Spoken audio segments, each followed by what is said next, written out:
This video discusses a tragic case as a way to raise awareness about child safety and investigation challenges. Nothing here should be taken as an accusation against any individual. Lou Smith thought that the Ramseys were being targeted unfairly, and he didn't believe the police were listening to him. Smith so strongly disagrees with the prosecutor's focus on the Ramseys that he is resigning from the case, saying, "The case tells me John and Patsy Ramsey did not kill their daughter." He wrote, "I intend to stand with this family and somehow help them through this and find the killer of their daughter." What happens when everything you've ever heard isn't the full story? As you're watching this, there may be an individual connected to this case who remains unidentified because investigators overlooked a piece of evidence smaller than the period at the end of this sentence. This isn't fiction, and what I'm about to show you may change everything you thought you knew about how crimes are solved. 3 days ago, I received a call from a forensic analyst who's been haunted by a case for over 20 years. She told me something that was deeply unsettling. Critical DNA evidence was there all along. Not just traces, not just possibilities, but a clear genetic profile sitting in evidence storage, overlooked because it was microscopic, invisible to the naked eye, and ignored by traditional analysis.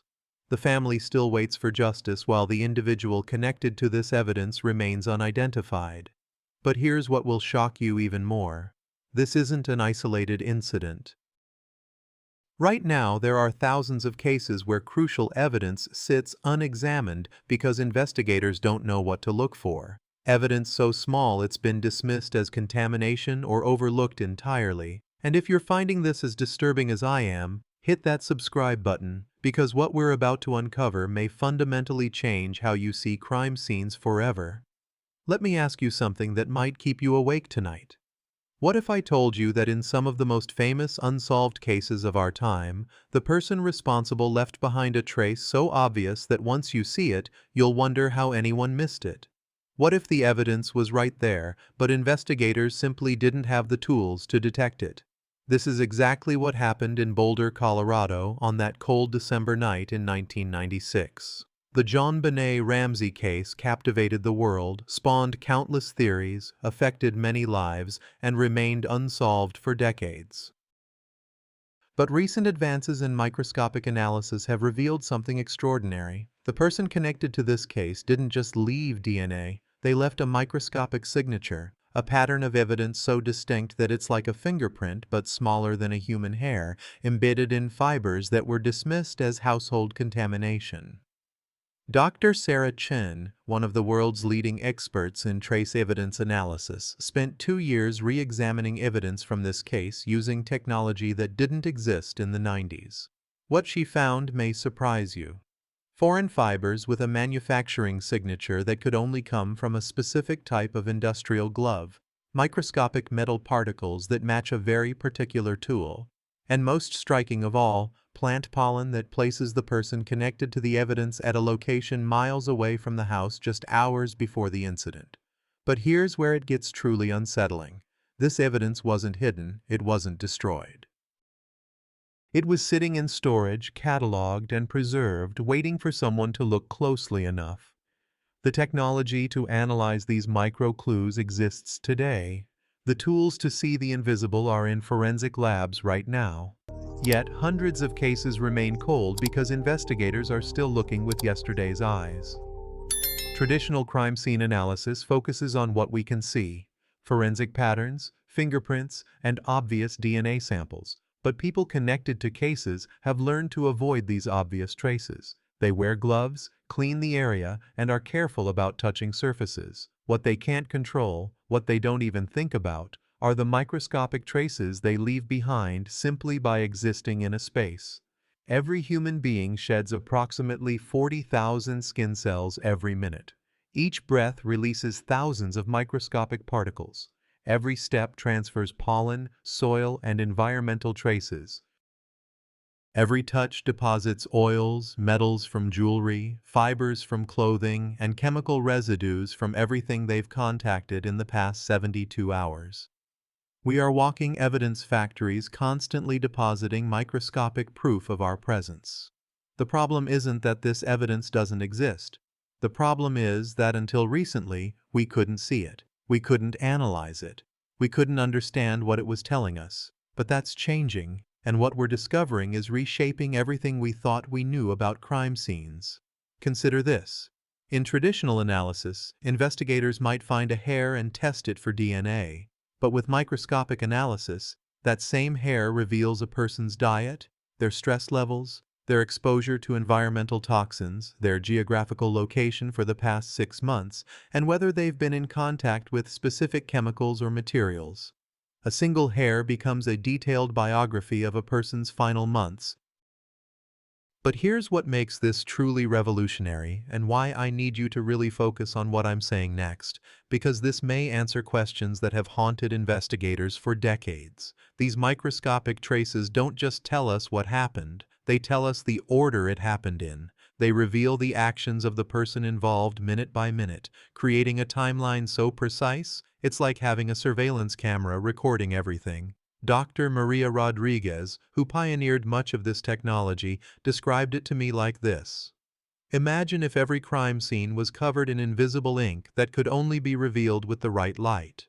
For decades we've been investigating in the dark, missing 90% of the evidence. Now, we're finally turning on the lights, and what we're seeing is beyond anything we imagined. But here's where this gets personal and why this matters to you right now.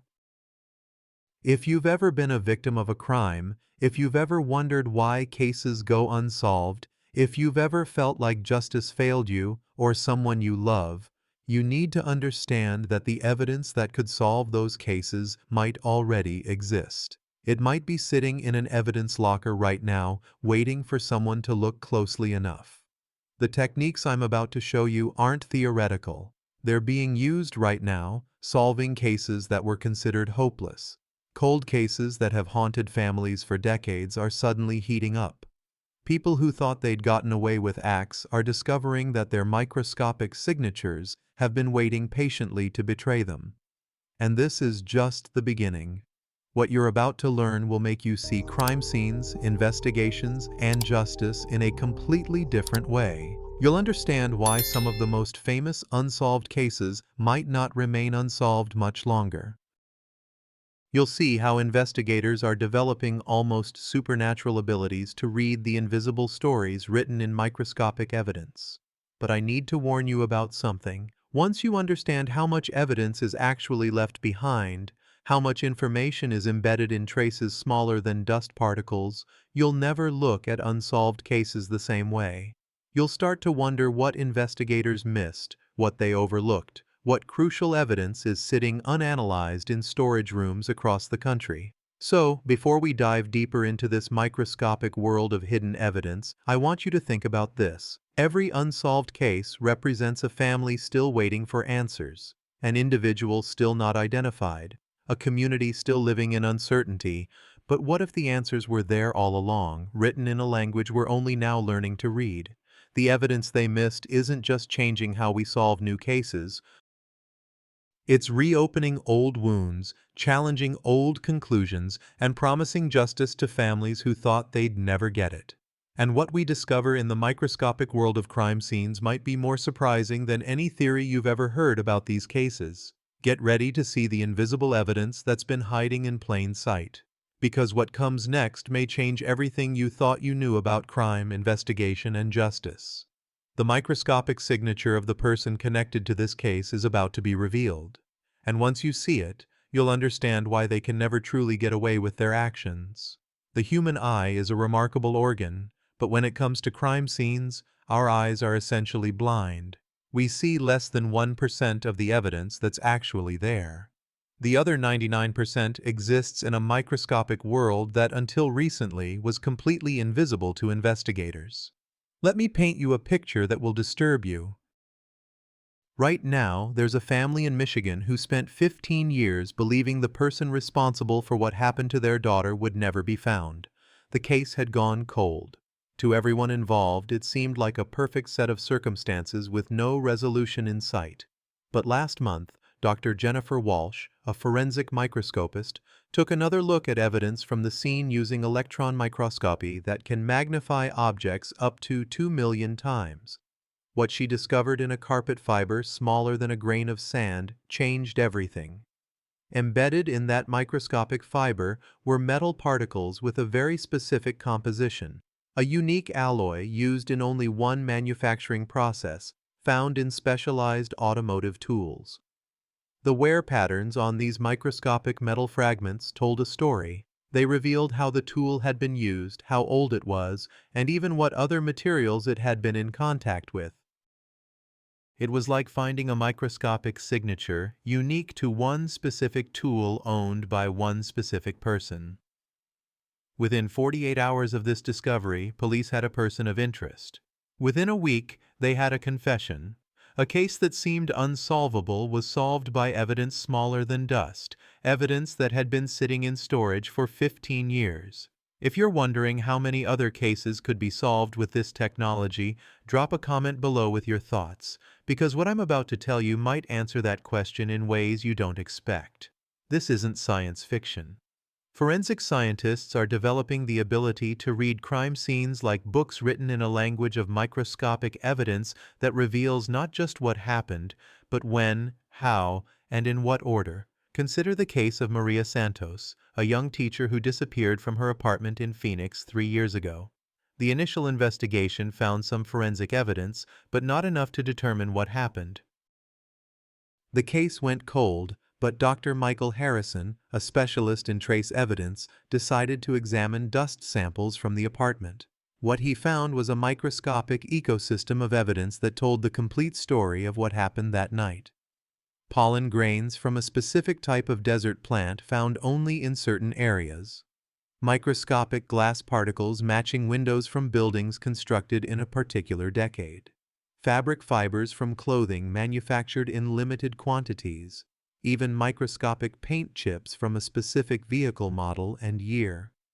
But here's where it gets truly remarkable. The sequence in which these traces were deposited told the timeline of the event. The pollen came first, indicating the responsible party had been in the desert earlier that day. The glass particles were deposited next. The metal filings came last, revealing what had been used after the incident. It was like having a microscopic security camera recording every movement. Within 2 weeks, this evidence led police to a construction worker who owned a vehicle matching the paint chips and used the specific equipment that left the metal filings. He confessed when confronted with this microscopic evidence, not because he remembered leaving these traces, but because he couldn't explain how they got there any other way. It was invisible to him, just as it had been invisible to investigators using traditional methods. This is the power of microscopic analysis. It reveals the truth hidden in traces so small that responsible parties don't even know they're leaving them. Every individual, no matter how careful, leaves behind a microscopic autobiography of their actions. Dr. Lisa Park, who has been developing these techniques, explained it to me this way. Imagine if every surface in a crime scene was covered with invisible writing. For generations, we've been trying to solve cases while ignoring the detailed confession written in microscopic text all around us. But here's what makes this even more significant. These microscopic traces don't degrade the way traditional evidence does. Fingerprints can be wiped away, and DNA can be destroyed. But microscopic environmental traces embed themselves in surfaces at the molecular level. They become part of the scene itself, preserved for decades. The case of the individual known as the Riverside Strangler, linked to a series of incidents in California in the 1980s, remained unsolved for over 30 years. The case seemed hopeless until Dr. Sarah Kim decided to examine microscopic traces from the scenes. What she discovered was shocking. Each scene contained microscopic pollen from the same rare desert plant, with identical chemical signatures indicating it came from the same specific location. The individual responsible was visiting this location regularly. But more than that, the analysis revealed seasonal variations in the pollen, creating a timeline that showed when each incident was planned. It revealed a routine, a pattern of visiting this specific location before selecting individuals. It turned a random series of events into a predictable pattern. Within months, surveillance of the location identified the responsible party. 40 years later, microscopic pollen grains had solved one of California's most notorious cold cases. And here's what should really disturb you. These techniques could be applied to thousands of unsolved cases. Evidence that was collected decades ago and considered worthless could contain microscopic signatures that would identify responsible parties today. Dr. Rebecca Martinez, who runs the country's largest cold case microscopic analysis program, told me something that will haunt you.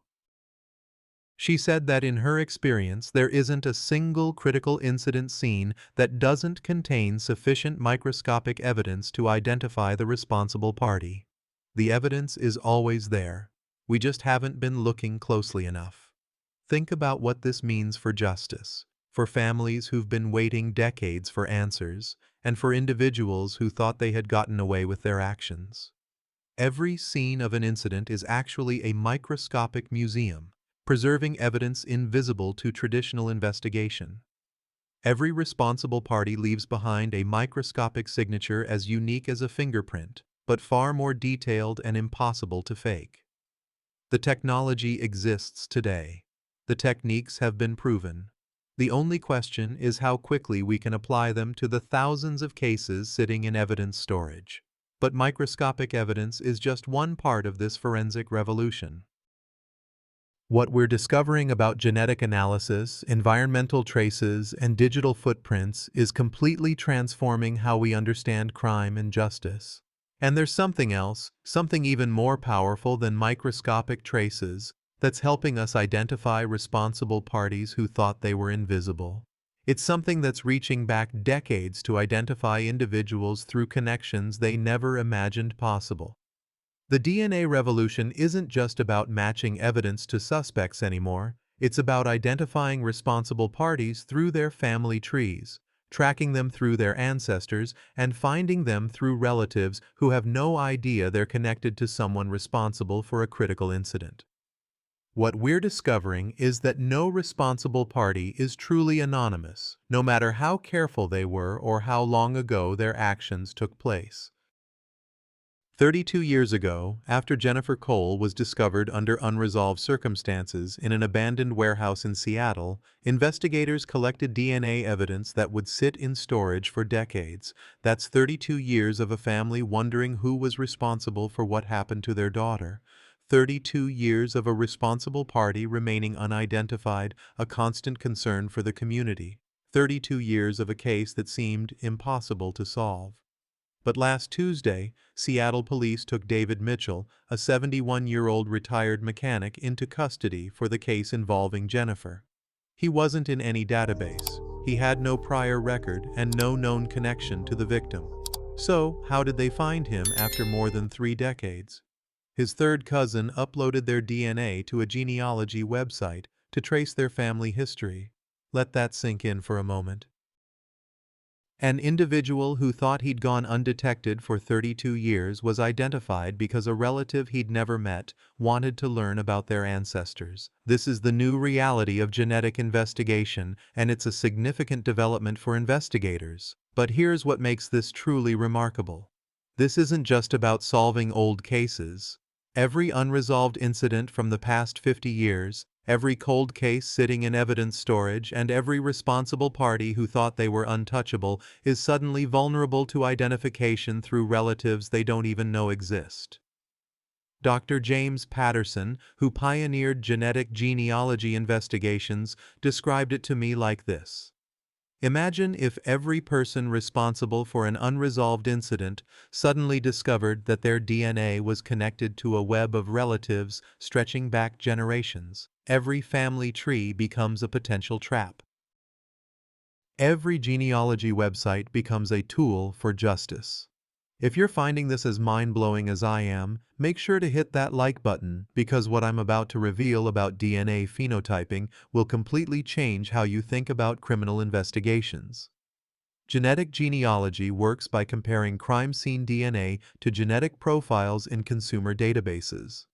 But here's the crucial part. The responsible party doesn't have to be in the database. Their relatives do, even distant cousins they've never met. The case of the individual known as the Golden State Case, linked to a series of high-profile incidents, remained unresolved for 4 decades. This individual was connected to a decades-long series of serious incidents across California, including numerous critical outcomes and break-ins, before vanishing without a trace. The case was considered unsolvable. But in 2018, investigative genetic genealogist Barbara Ray Venter used DNA from the scenes to build a family tree through consumer databases. She didn't find the responsible party directly. She found his relatives, second cousins, third cousins, people who shared common ancestors from the 1800s. By building detailed family trees and following genetic markers, she narrowed the pool from millions to a few dozen, then to a handful, then to one man, Joseph James D'Angelo, a former police officer who never suspected that his own genetic code was betraying him through relatives he barely knew existed. But here's where genetic genealogy becomes even more powerful, and why this represents a major turning point for cold cases. Scientists have developed DNA phenotyping, the ability to predict a person's physical appearance from their genetic code, hair color, eye color, skin tone, facial structure, even age estimation. We can now create detailed physical profiles of individuals from crime scene DNA alone. Dr. Susan Walsh, who leads the world's most advanced DNA phenotyping laboratory, showed me something that will change how you think about unsolved cases forever. From a single biological sample, she can determine not just gender and ancestry, but eye color with 94% accuracy, hair color with 91% accuracy, and skin pigmentation with 98% accuracy. New techniques can even predict freckling, hair curl, and other distinct features. We are approaching the ability to create investigative sketches directly from DNA, no witnesses required. The implications are staggering. Every cold case with biological evidence suddenly has a potential lead. Every unresolved critical incident could provide a detailed description of the responsible party. Consider the case of Sarah Chin, a college student whose case ended tragically in her apartment in Boston 5 years ago. The investigation found no witnesses and no clear suspects. The only evidence was a small biological sample that produced a DNA profile with no matches in any database. But when investigators ran this DNA through phenotyping analysis, they discovered something remarkable.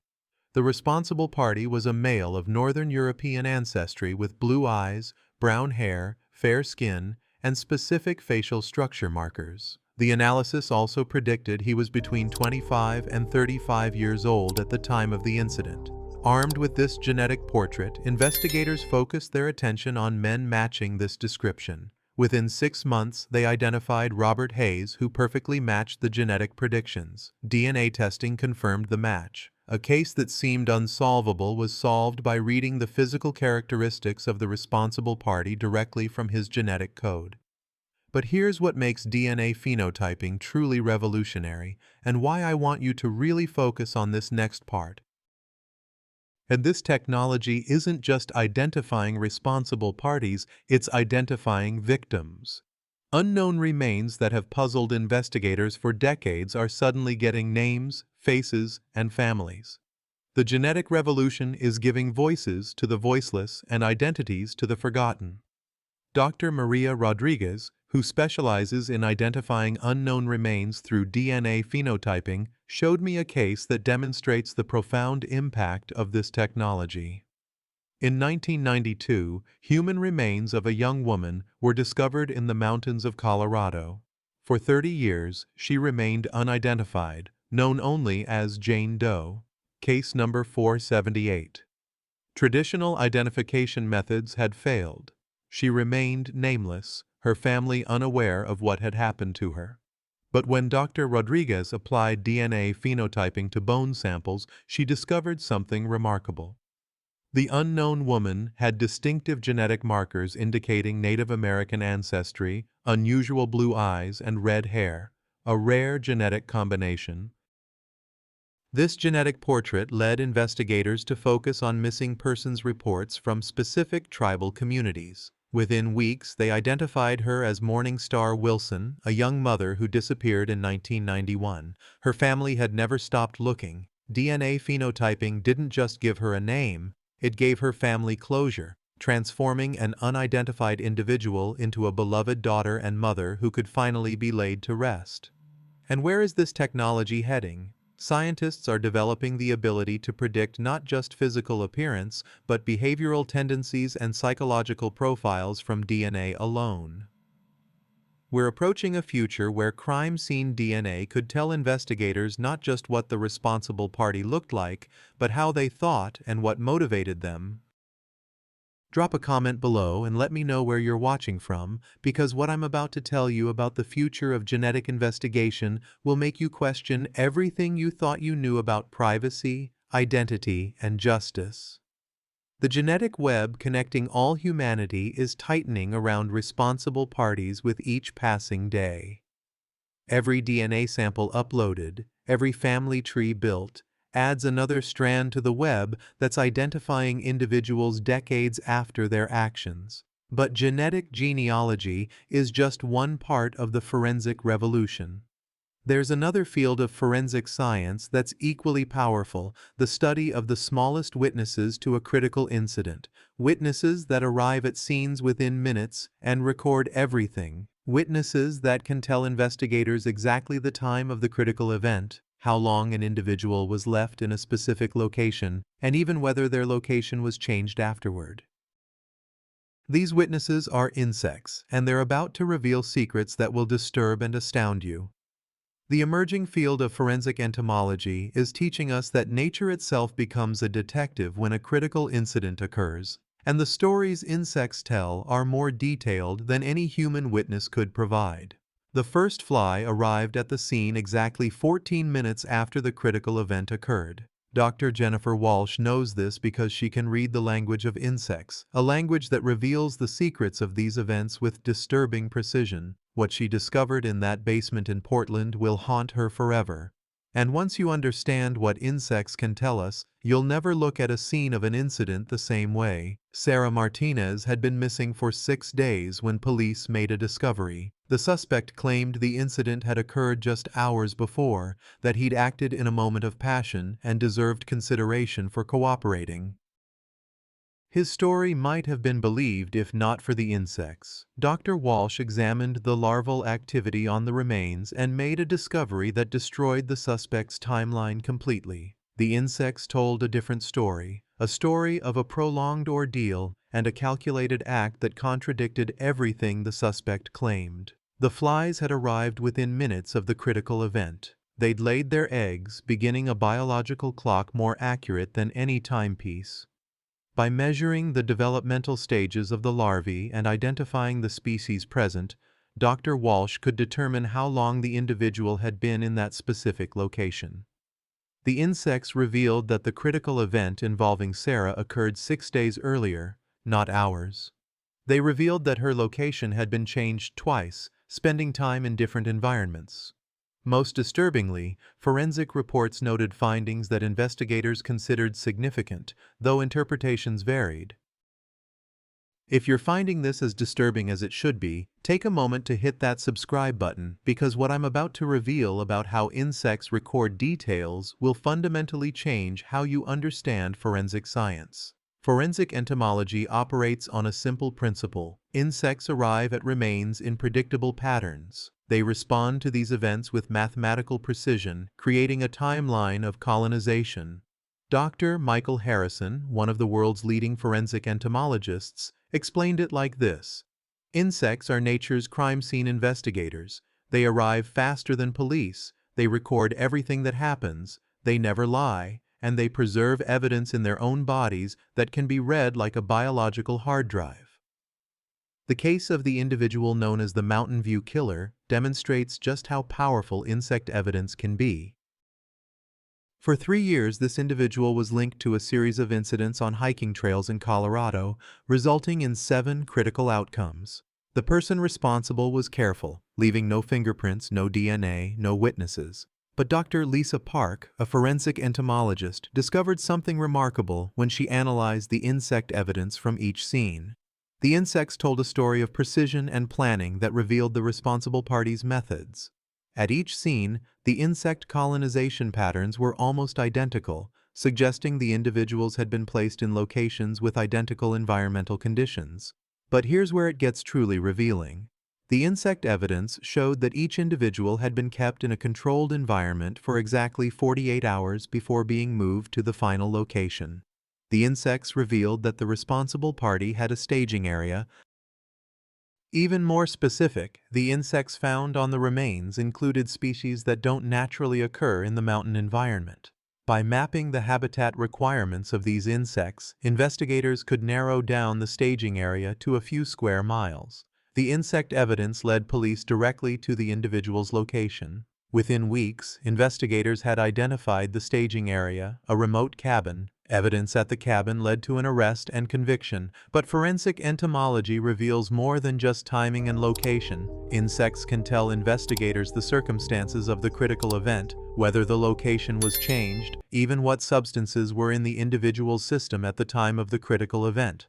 Dr. Sarah Kim, who specializes in toxicological entomology, showed me a case that demonstrates the incredible detail insects can provide about the circumstances involved. A young woman in Miami was discovered in her apartment, apparently from a substance-related incident. The scene suggested an accidental event, and initial toxicology testing seemed to confirm this. But Dr. Kim noticed something unusual about the insects found at the scene. The early insect activity showed developmental abnormalities consistent with exposure to specific toxins. More than that, the insects had retained these chemical traces in their bodies at levels that exceeded what would be expected from typical substance use. By analyzing the chemical composition of the insects themselves, Dr. Kim discovered that the individual had been exposed to a rare compound that wouldn't show up in standard testing. The insects had preserved evidence of a deliberate action that would have been missed completely. The apparent incident was revealed to be intentional. The responsible party had used the individual's history to mask their actions, but they couldn't account for the insects that would preserve chemical evidence in their own bodies. And here's what makes forensic entomology truly remarkable. Insects preserve evidence that degrades in human tissue. Toxins that break down in blood and organs remain stable in insect life stages for extended periods. DNA that degrades in case evidence can be recovered from the insects present at the scene. Dr. Rebecca Martinez, who's pioneered techniques for recovering DNA from forensic insects, showed me something that will change how you think about biological evidence.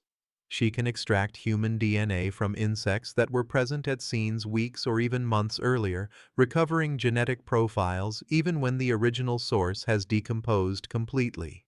This means that even in cases where the original source is too degraded for traditional DNA analysis, the insects preserve genetic evidence that can identify both the individuals involved and the responsible parties. The bugs become biological storage devices. Comment below and let me know what you think about insects as witnesses to these events, because what I'm about to reveal about environmental evidence will show you that nature itself becomes a detective when a critical incident occurs. But insects aren't the only natural witnesses. Every scene of a critical incident is surrounded by environmental evidence that tells the story with microscopic precision. Soil samples preserve footprints invisible to the naked eye. Pollen grains record a responsible party's movements across vast distances. Even the air itself captures evidence of an incident. The case of the individual known as the Desert Prophet, linked to 11 unresolved outcomes across 3 states, remained unsolved for 8 years. But when forensic botanist Dr. Amanda Foster examined pollen evidence from the scenes, she discovered something that would lead directly to the identification of the responsible party. Each individual involved had been found with identical pollen signatures on their clothing and in their hair, samples from the same specific plants blooming at the same time in the same location. The responsible party wasn't just visiting these plants, they were working with them, covered in their pollen every day. The analysis revealed that the responsible party worked in commercial greenhouse operations, specifically with exotic orchids. By tracing the distribution of these specific orchid varieties, investigators narrowed their search. But the pollen told an even more specific story. Microscopic analysis revealed contact with a rare orchid hybrid that existed in only 3 locations worldwide. One was in Japan, one in the Netherlands, and one in a private greenhouse outside Phoenix, Arizona. Within 48 hours, police had their suspect, Marcus Webb, a greenhouse manager. His DNA matched evidence from all 11 scenes. The pollen from flowers he tended every day had betrayed him. Environmental evidence doesn't lie or disappear. It accumulates with each incident, building a profile of the responsible party's activities. Every step you take leaves behind a microscopic autobiography written in soil and pollen.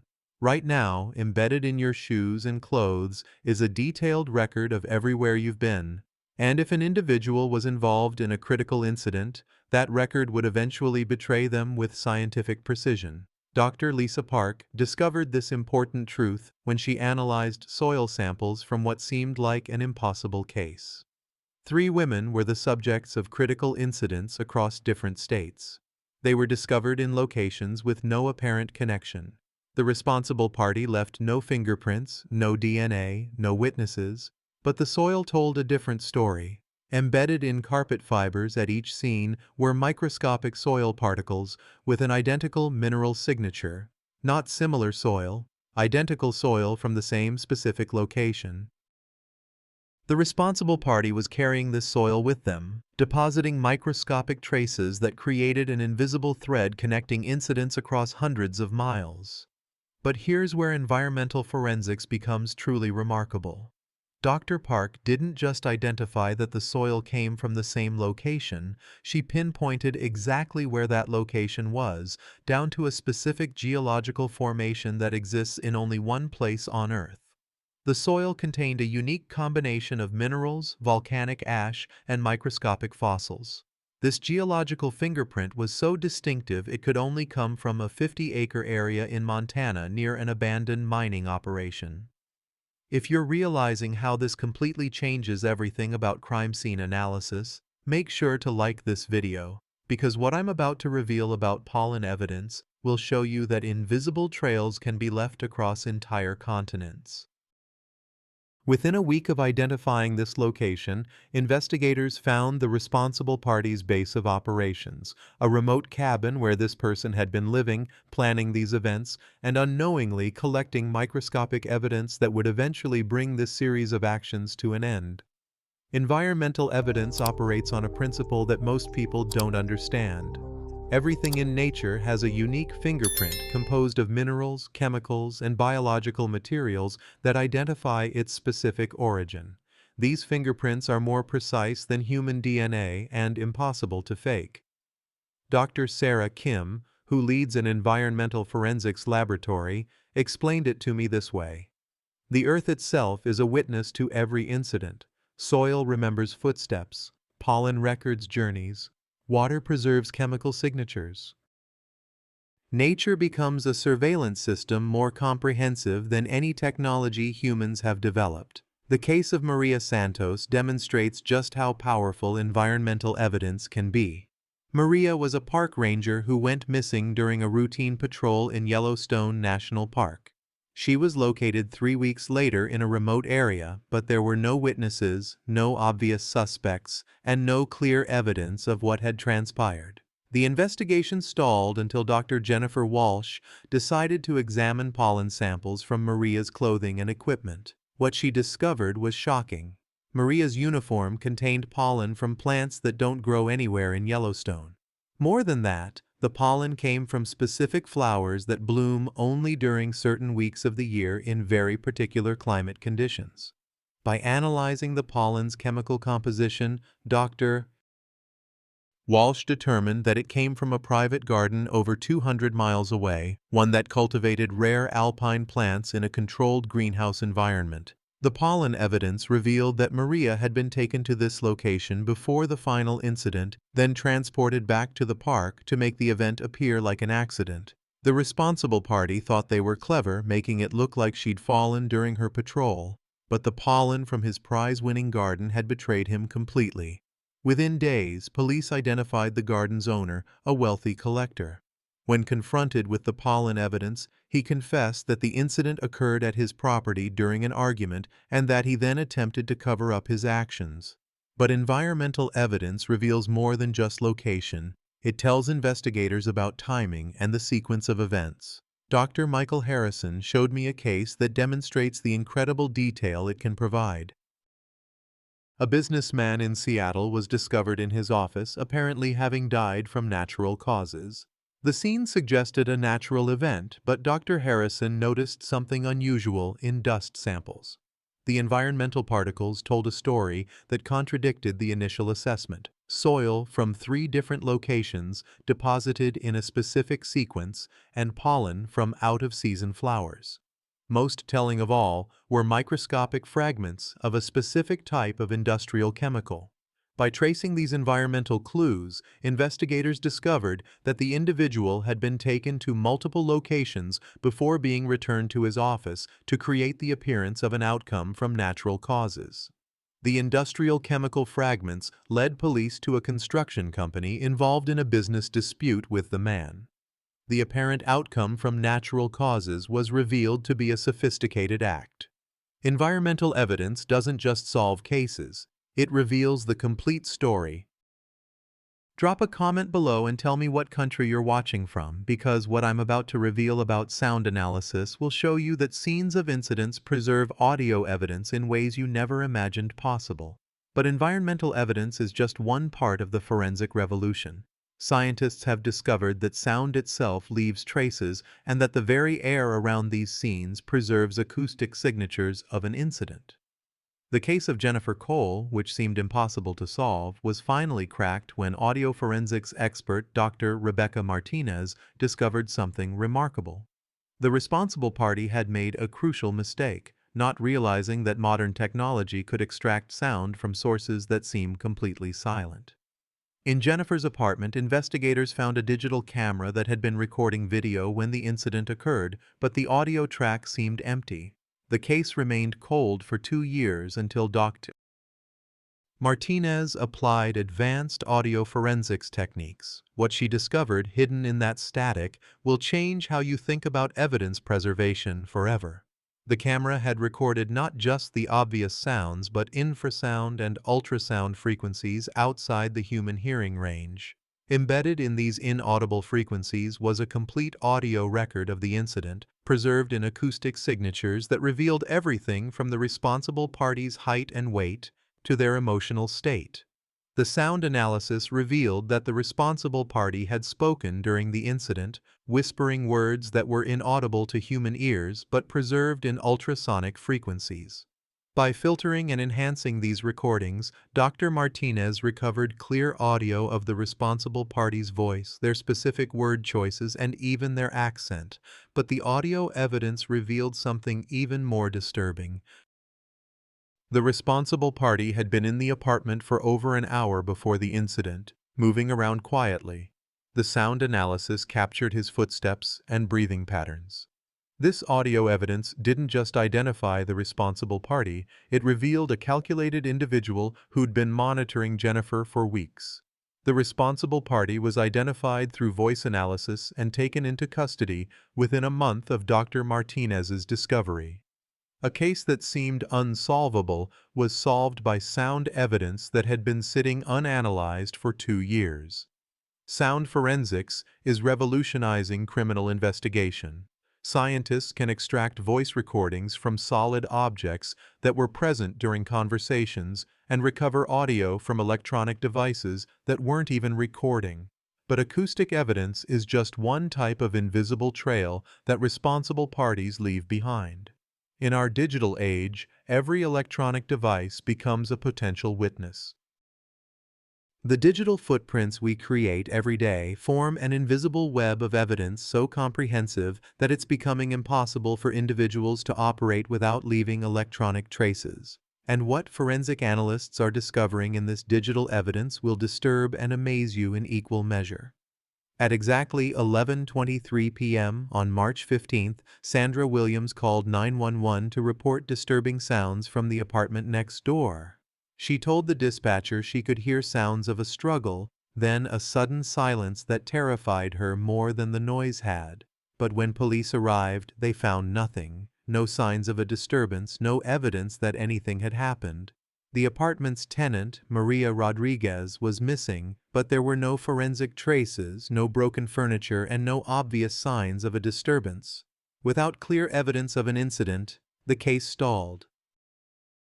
Maria remained missing, her family remained desperate for answers, and Sandra Williams remained haunted by the sounds she'd heard through those thin apartment walls. 8 months later, Dr. Jennifer Walsh, a forensic audio analyst, made a discovery that would vindicate Sandra's account and reveal one of the most disturbing events in recent memory. Hidden in the walls themselves was a complete audio record of the incident involving Maria, preserved in acoustic vibrations that had been waiting for the right technology to decode them.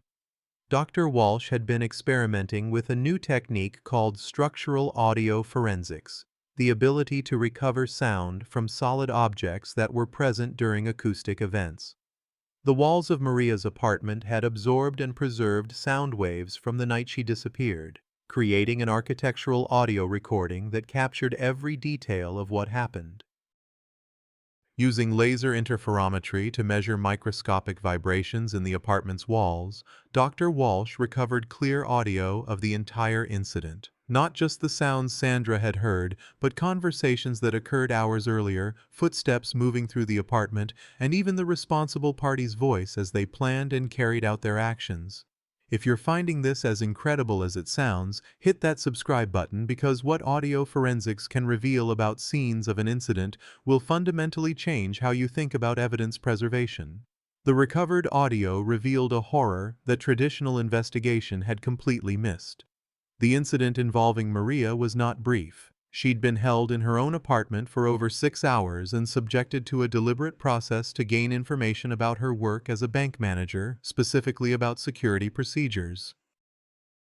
The responsible party's voice, preserved in the wall's acoustic memory, revealed their identity, motivations, and future plans. This wasn't just a single act. They were planning a bank robbery and had targeted Maria for her knowledge. The audio even captured them making phone calls to accomplices, revealing an entire criminal conspiracy. But here's what makes structural audio forensics truly revolutionary. The walls had preserved not just the obvious disturbing sounds, but infrasound and ultrasound frequencies that revealed details invisible to traditional investigation. The responsible party's emotional state during the incident, indicated by stress patterns in their voice, their approximate height and weight, calculated from footstep acoustics, even their likely medical conditions, suggested by breathing patterns. Dr. Michael Harrison, who pioneered much of this technology, explained it to me like this. Every room is actually a recording device, constantly capturing and storing acoustic information in the molecular structure of its materials. We just never had the technology to play back these natural recordings until now. The implications are staggering. Every incident that involves sound, which is virtually every critical incident, has left acoustic traces in the surrounding environment. Walls, furniture, even the ground itself preserves audio evidence that can be recovered months or years after the fact. The case of the individual known as the Silent Stalker demonstrates just how powerful this technology can be. For 3 years, this individual had been entering homes across suburban Denver, targeting women while they slept, leaving no witnesses and minimal physical evidence. These incidents were conducted in complete silence, earning the individual a nickname from the media and police. Dr. Walsh had been experimenting with a new technique called structural audio forensics, the ability to recover sound from solid objects that were present during acoustic events. The walls of Maria's apartment had absorbed and preserved sound waves from the night she disappeared, creating an architectural audio recording that captured every detail of what happened.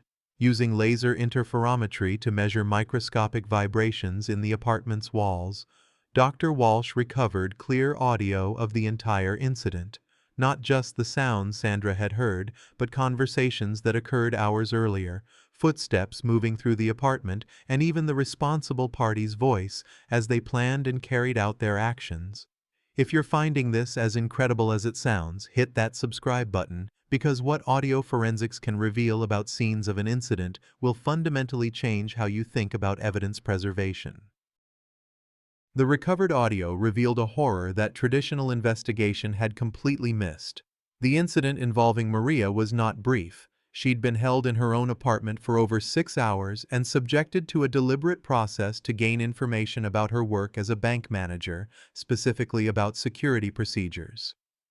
The responsible party's voice, preserved in the wall's acoustic memory, revealed their identity, motivations, and future plans. This wasn't just a single act. They were planning a bank robbery and had targeted Maria for her knowledge.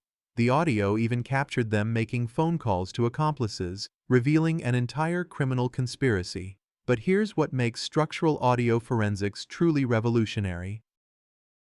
The walls had preserved not just the obvious disturbing sounds, but infrasound and ultrasound frequencies that revealed details invisible to traditional investigation. The responsible party's emotional state during the incident, indicated by stress patterns in their voice, their approximate height and weight calculated from footstep acoustics, even their likely medical conditions suggested by breathing patterns. Dr. Michael Harrison, who pioneered much of this technology, explained it to me like this: every room is actually a recording device, constantly capturing and storing acoustic information in the molecular structure of its materials. We just never had the technology to play back these natural recordings until now. The implications are staggering. Every incident that involves sound, which is virtually every critical incident, has left acoustic traces in the surrounding environment. Walls, furniture, even the ground itself preserves audio evidence that can be recovered months or years after the fact. The case of the individual known as the silent stalker demonstrates just how powerful this technology can be. For 3 years, this individual had been entering homes across suburban Denver, targeting women while they slept, leaving no witnesses and minimal physical evidence. These incidents were conducted in complete silence, earning the individual a nickname from the media and police. We've journeyed through a hidden world, from the microscopic pollen on a jacket to the silent sound waves captured in a wall. We've seen how science is learning to read the secret stories that are written all around us, in languages we never knew existed. But as these invisible truths come to light, what do they truly reveal? Does this new frontier of forensics give us hope that no secret can be kept forever? Or does it expose the heartbreaking reality of how much has been missed for so long? For every cold case that is solved, how many more are just waiting for someone to look closer, to listen harder? Think of the families who have waited for decades, holding on to a fading memory. What does this revolution in truth-seeking mean to them? And what does it mean to you? If justice is a puzzle and for centuries we've only had a handful of the pieces, what do we do now that we are finally beginning to see the whole picture? Thanks for watching. How do you feel about these arguments and theories? Does it give you a different perspective on the case? Leave your thoughts in the comments and don't forget to subscribe to the channel to receive the latest notifications.